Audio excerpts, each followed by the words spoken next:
ফিলিস্তিনিদের ওপর হামলার প্রতিবাদে বাংলাদেশের রাজধানী ঢাকায় আয়োজিত মার্চ ফর গাজা কর্মসূচিতে লাখ লাখ মানুষ অংশ নিয়েছেন।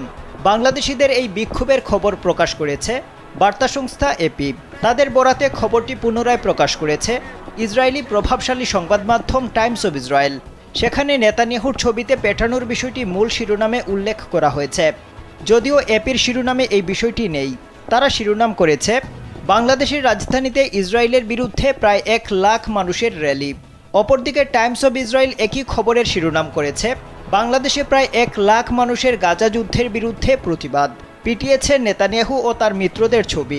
এই প্রতিবেদনে আরও লেখা হয়েছে বাংলাদেশের রাজধানীতে হাজার হাজার বিক্ষোভকারী গাজায় হামলার নিন্দা জানাতে র্যালি করেছেন। ঢাকা বিশ্ববিদ্যালয় এলাকার সোহরাওয়ার্দী পার্কে প্রায় 1 লাখ বিক্ষোভকারী জড়ো হয়েছিলেন। তাদের সঙ্গে ছিল কয়েকশো ফিলিস্তিনি পতাকা। সেখানে তারা ফ্রি ফ্রি ফিলিস্তিনের মতো স্লোগান দিয়েছেন। প্রতিবেদনে আরও বলা হয়েছে বিক্ষোভকারীদের অনেকেই মার্কিন প্রেসিডেন্ট ডোনাল্ড ট্রাম্প, প্রধানমন্ত্রী বেনিয়ামিন নেতানিয়াহু সহ অনেকের ছবি পিটিয়েছেন। র্যালিতে তারা প্রতীকী কফিন এবং হতাহত মানুষের প্রতীকী পুত্তলি নিয়ে এসেছিলেন। প্রতিবেদনের শেষের দিকে বাংলাদেশ 17 কোটি মানুষের একটি মুসলিম প্রধান দেশ, ইসরায়েলের সঙ্গে তাদের কোনো কূটনৈতিক সম্পর্ক নেই এবং তারা অফিসিয়ালি একটি স্বাধীন ফিলিস্তিন রাষ্ট্রকে সমর্থন করে, এই বিষয়টিও উল্লেখ করেছে টাইমস অব ইসরায়েল।